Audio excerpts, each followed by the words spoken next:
It's Friday, Feedback Friday, the feedbackiest day of the week. Ha, it's Feedback Friday. And this Feedback Friday, I'm talking about why I'm okay with being ugly. And I want to start off by saying I appreciate the guys who were complimentary in that regard. Even the one who accused me of doomerism. Because I said, no matter what you do, you are never attractive enough for the internet. Don't even try to be. And he said that as much as I respect your work, that's a level of doomerism that I can't get behind. Thing is, it's not doomerism. It's not. Unless you think there's a requirement that women or anybody seek the approval of others regarding whether or not they are fuckable. And that's why the whole thing is just something I opt out of. And I want to talk about why. Because even that I can't get behind this, that is a judgment of me. Instead of trying to understand where I'm coming from, that is somebody judging me without asking me why I think the way I think. And that's exactly why you'll never be enough on the internet. People who consume internet content are often coming at it from a place of judgment. It's like, I decide whether you are right or wrong, woman of average attractiveness on the internet, and I reserve the right to call you a doomer or ugly or this, or give you a pep talk and say, do better, you can. And that's the whole point. I don't live for the approval of others. That took me in a very dark place. And I'm going to talk about why. So help support this channel. Become a monthly patron, patreon.com/Leanna K. Or buy a one-time Leanna Care session for someone who can use it but can't afford it, coffee.com/Leanna K. Now, the first thing we have to talk about is that the beauty standard that exists now is artificial. I mean, even just this is 20 minutes of makeup, right? And that's minimal. I mean, what you see on Instagram models and whatnot, that is a minimum of 90 minutes, not including hair. So, if you're spending 45 minutes to an hour on your hair and you're spending 90 minutes on your makeup, that's 2.5 of your waking hours every day that you are not applying to something else. No thanks. The other issue is that beauty standards change, and any power you give other people to judge you, and of course people are going to judge, you can't avoid that. What I'm saying is, if you're actively seeking positive judgments, if you need to be attractive to other people, that's mind control. And I don't believe in it. I think that character and worth and even usefulness are much better metrics to judge yourself on. And have I done the help support this channel? Let's do the help support this channel. Help support this channel. Become a monthly patron. Patreon.com/Leanna K. Or buy a one-time Leanna Care session for someone who can use it but can't afford it. Coffee.com/Leanna K. There we go. I got into it. I didn't remember if I did it or not. I'm freaking tired. But I work with a lot of men who feel unattractive to women. I work with men who are questioning if they're a good person or not. And these are highly subjective categories. And you can be completely attractive to one person and not to another.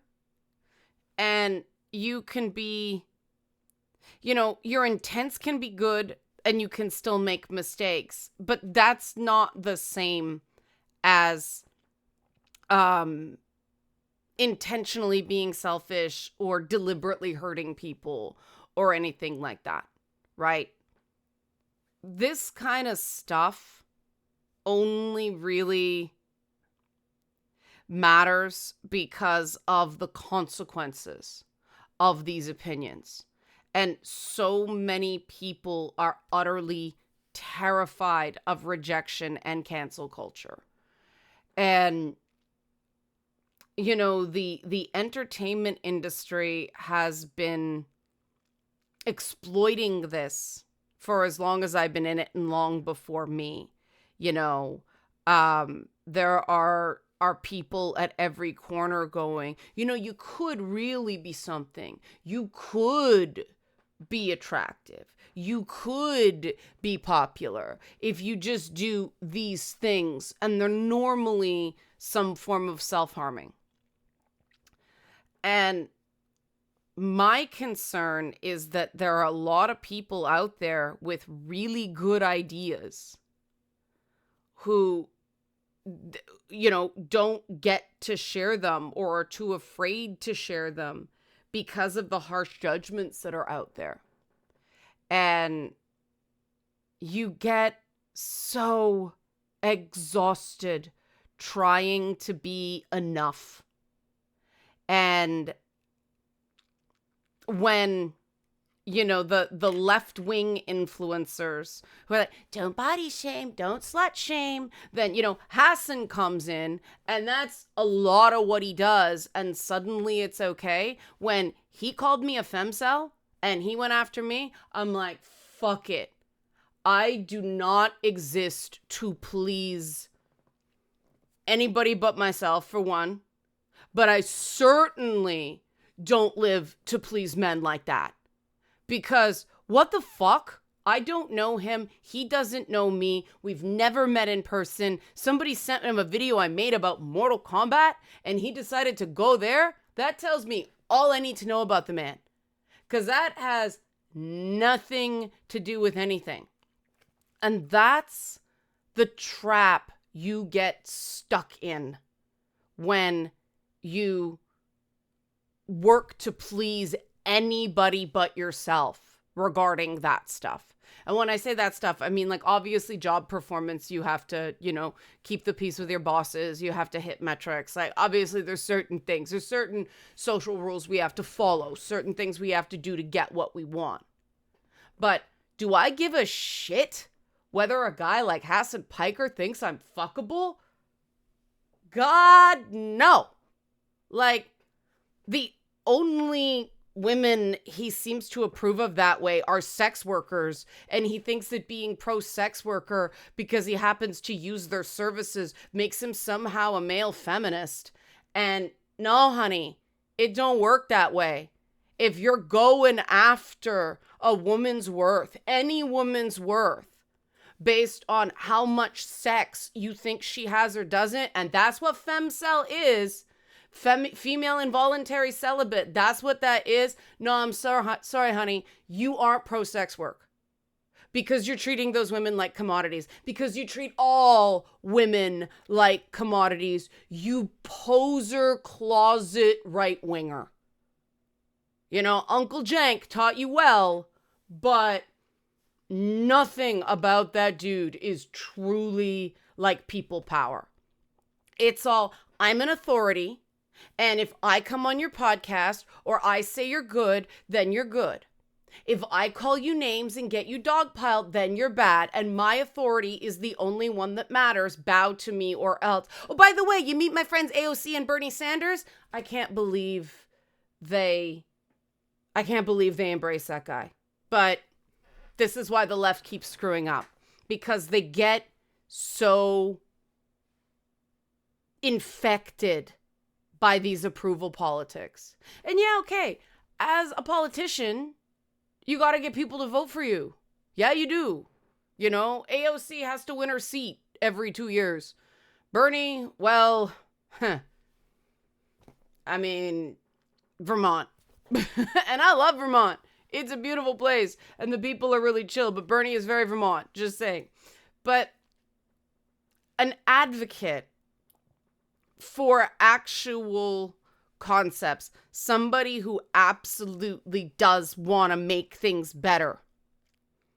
You can't worry about being liked because people will figure that out, and you will have to compromise your principles because that becomes your main principle. If you're, if you prioritize needing to be attractive to other people sexually or any other way, that overrides every other moral, every other ethic that you have. And you can't live that way because it will never be enough. That's not doomerism. That's fucking morality. I care way more about being a good person. And if people think that is ugly, so be it. So be it. Won't be the first time, certainly won't be the last. And, that comes from working on really difficult causes and recognizing that in certain issues, transgender rights are an example where somebody doesn't have to like me if things are getting better for trans people, which is why I took the stance I did on the whole Harry Potter boycott. I didn't think it was helpful. I thought it would backfire, and it did, because I've been doing this a while. And yeah, I got called a bunch of unrelated names for that too. And then certain activists said they thought it was funny that I got abused and called a chaser because of it. Like, do you want help or not? Because here's the thing. There's not enough trans people to hit critical mass. You can't be doing that. So call me names all you want. You're still wrong. And you're still backfiring on your cause. You have to look at the data, look at people's opinions on various issues, and act accordingly. And if you have a view that's currently unpopular, you don't go in swinging. When you're saying we're dying, we're under threat, we are unsafe, you don't go in there aggressive. And people are, oh, you're a transphobe. I don't care if you call me that. I don't. I've been called every form of bigotry and every ugly name in the goddamn book. And when I was younger, it used to shut me up. And then I saw where it went. I saw a bunch of people around 2014 just calling people a bunch of names. Shitlords, crybaby, netbeards, and then Gamergate happened, and holy shit. And just this week, somebody said to me they didn't understand why, people could dogpile devs to make them respect women more. And then if, the Gamergaters did it, they were horrible harassers and the worst people on the internet. And I said, well, of course that's the way it went. Because the people who were saying respect women more were playing the damsel in distress by saying the damsel in distress was a harmful trope. Did it work? No. Have we got more female representation in gaming? Yeah, but not because of that. Because women got in there and got jobs and showed what they could do. And I think we would have been further along without that toxicity. Because people see shit, right? And it either makes sense to them or it doesn't. And coming down on them hard, accusing them of making you feel unsafe because you play a video game, because you have nostalgia for the movies, you've never even touched one of the books. That's really not gonna fly. There's so many things with negative roots by modern standards. There is no historical figure that stands up to modern decency standards. We'd have to cancel everybody. A lot of the U.S. founding fathers either owned slaves or their wives' families did. right? A lot of them were not big on Jews. Though that's kind of trendy again, right? Oh, sorry, no, it's anti-Israel sentiment, even though people where I used to live in Thornhill are getting stalked walking home from synagogue. That has something to do with Israel. No, they're wearing the Lubavitch gear. They're visible. Somebody decided to take a crack. Oh, no, it's just about Israel. No, bullshit. Guys dressed like 18th century Polish people have nothing to do with Israel. Do they probably support Israel? Yes, because they're Jewish. They're Orthodox Jewish. That sort of comes with the territory. Next year in Jerusalem, right? But that doesn't give you the right to follow them saying Hitler was right. And somebody was just, they've been charged with that. Convictions are happening in Toronto right now. And I do not care if you call me a baby killer for saying this is over the line. You cannot let these names stop you. And it doesn't even make any sense to invest in these concepts of approval. Because anything that someone can take away from you just from their subjective opinion is power they have over you. And you're worth more than giving that power away. I mean, after the whole Hassan thing, people were tracking me down on Facebook Messenger DMs to tell me I was a racist. Oh, racist. Oh, instantly bad. Bow down and grovel, right? No, I said, well, why do you think I'm a racist? And then they said I said a bunch of things I didn't say. And I said, that's not what I said. And then they said a bunch of other things that I didn't say. And then a bunch of other things that I didn't say. And if I'd said them, different story, but they were not accurate quotes.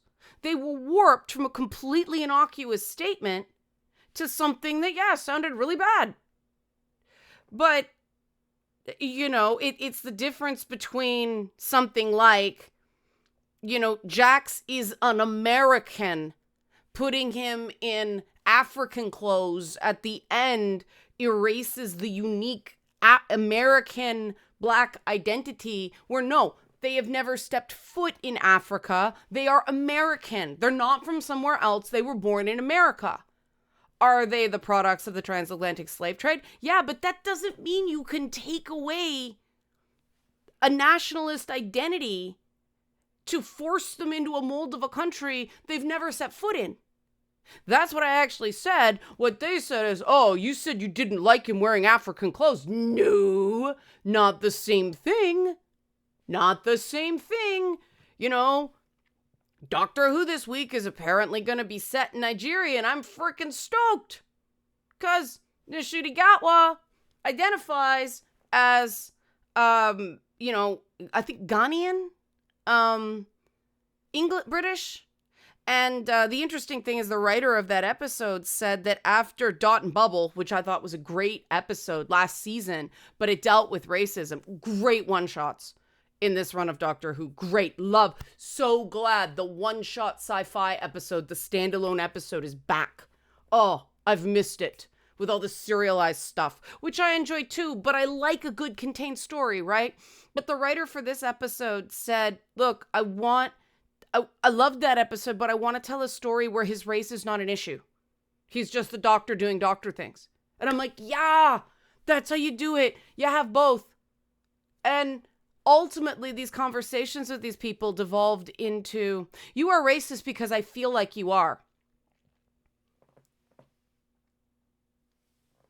You don't get to do that. And here's why.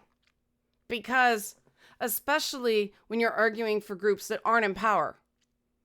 And if you're a poor Black person in America, you don't have a lot of power, right? If you're a Black Latina trans woman, you don't have a lot of power right now. And if you do this, you are bad thing because I feel that you are. Well, the powerful people get to do that to say Venezuelan migrants, and they just say, oh, you're in a gang. Well, why is that guy in a gang? Because I feel that he is. I don't like his tattoos. That's the problem with that thinking. And that's why that thinking has no place in anywhere that actually wants fairness, actually wants a culture where individuals get judged on their own merits. And Gen Z, bless them, has adopted these things of, oh, you're not supposed to body shame, but they do. And you're not supposed to, look shame, but they fucking do. And then the whole aging thing. We gotta help the Gen Zers, man, because aging is something that's inevitable. It's going to happen. So being afraid of it, like being that afraid of it in your 20s, oh my God, it's only gonna get worse. We were a little bit afraid of getting older because it seemed kind of shitty in Gen X, but we're like, hey, we all may get nuked, so it might not matter, so we're not gonna think about it. And maybe it's the Gen X in me. Maybe it's that protective apathy where it's like, you know what? If you are going to try to control me with the opinions on my looks or sexual desirability or sexual activity or any of that shit, I don't consent. I don't.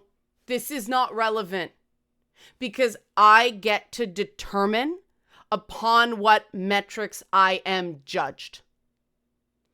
I don't accept the most important thing about me being my looks. I don't like the idea that I don't believe in the idea that people will take my ideas more seriously because they like the way I look. Because quite frankly, it's not true. People will pretend to agree with you, but the minute you're not feeding their ego that way, they say what they really think. And I have zero patience for that after I got stabbed in the back by multiple people last year who either lied before they thought I wronged them about what they thought about me, or they lied after they thought I wronged them because they were angry at me. Or wanted to coerce me into, like, you better talk to me again because I have this stuff and I think you're stalking yourself. Maybe. Possibly. Fuck you. What? That's horrid. That's fucking horrid. You don't say you believe somebody about that and then because you don't like something they did go, oh, well, I'm going to dangle this as an implied threat. Fuck off. Gone. Telling people I do not submit to your metrics is not doomerism. It's freedom. It's freedom. I mean, I support what Pamela Anderson is doing right now. I thought she looked amazing at the Met Gala. But of course, catty reporters at the Daily Mail were dunking on her looks because she doesn't wear all the makeup she wore when she was doing Baywatch. She's 57 years old. She has a few kids and she's making a point. And I thought she looked great. I mean, the fact that dress was recycled diamonds was pretty cool as well. But I thought it showed, you can look good and you can look interesting. She had a very avant-garde bob cut. She's allowed to be more than one thing. And I like the no makeup look because, that's what she's saying. She's like, I'm a person. This is my face.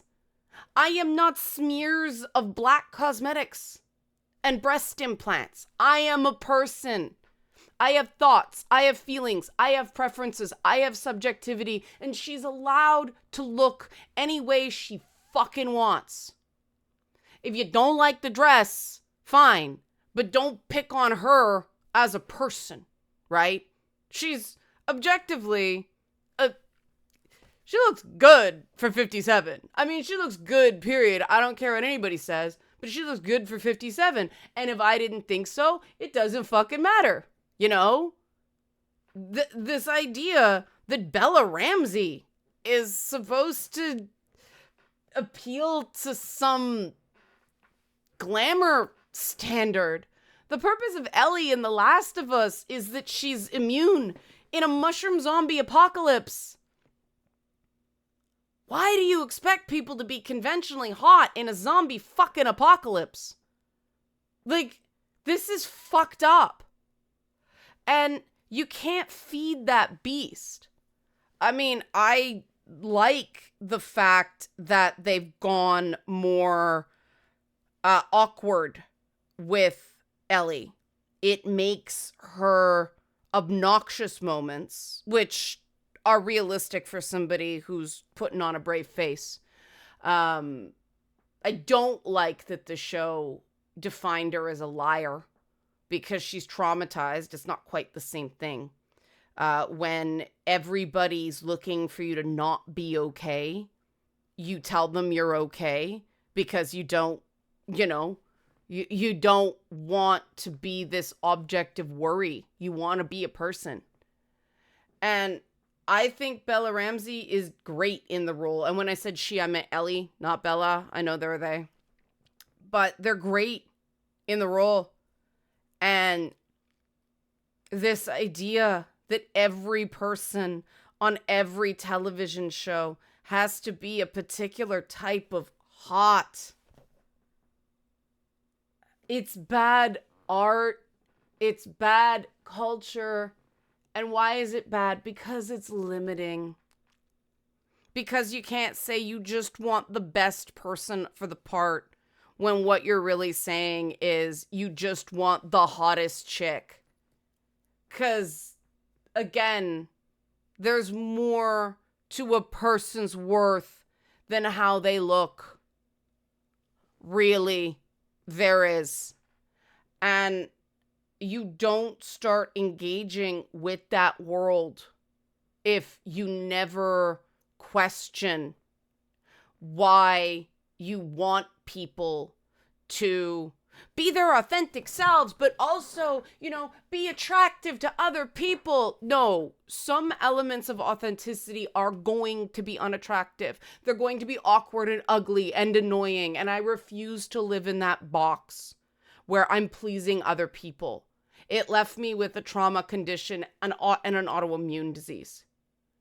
And I'd like people to get off that train before they get sick. And what's important to me, what's beautiful, is when people actually feel stronger after interacting with something I've made.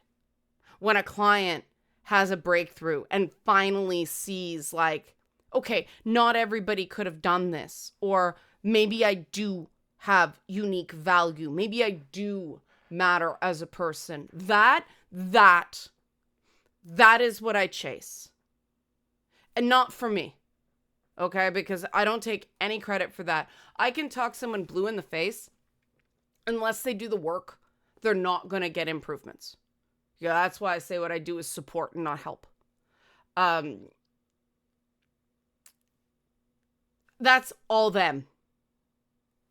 And I'm happy to be a part of it, but it's their achievement.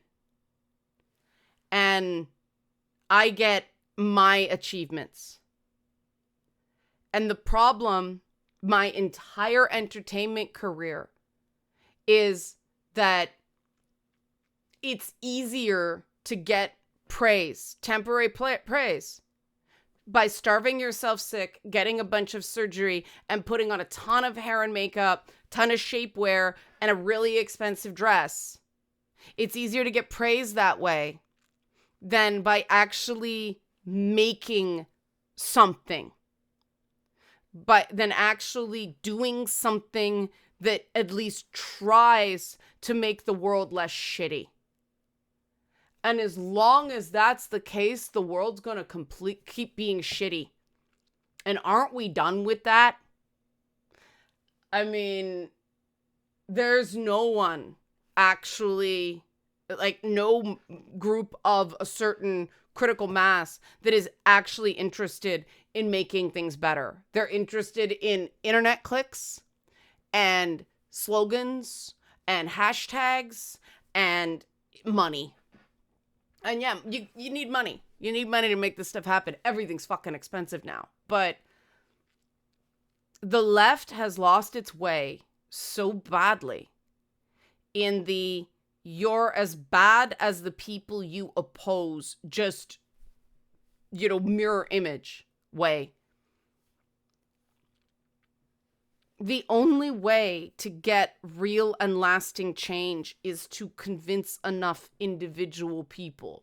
And just going transphobe, fascist, Zionist, it doesn't convince anybody. It may shut them up, but it doesn't convince anybody.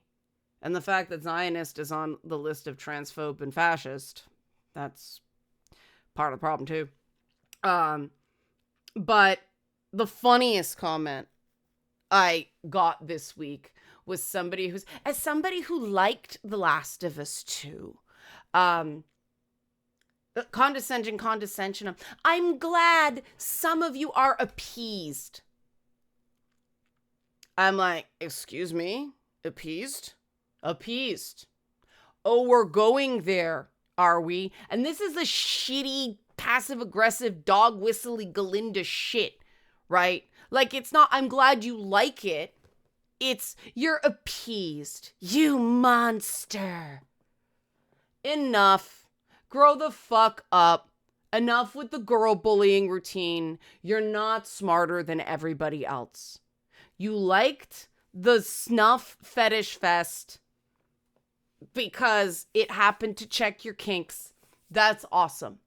There's lots of stuff that I enjoy where I can see the problems with it. People are allowed to think the show improves certain things about the games. And people have got to be shits about it. So, what's that thing? You have no power over me? Labyrinth, that's the way, right?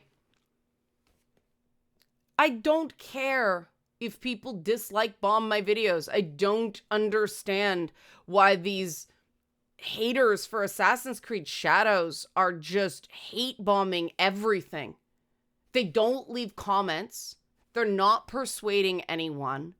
They're just, right? It's so weak and so frightened. And stop it. Like, if there's something you don't like, have the guts to leave a comment with some substance. Don't just go on a Reddit and say, get her, boys. It's like, it's engagement. It benefits me. Like, let's face it. Part of the reason I do that shit is so I get a little discovery from my channel. Because even though I hate it, you got to. And, those 100 angry people, that one person that sees my stuff and likes it and sticks around, they're worth it.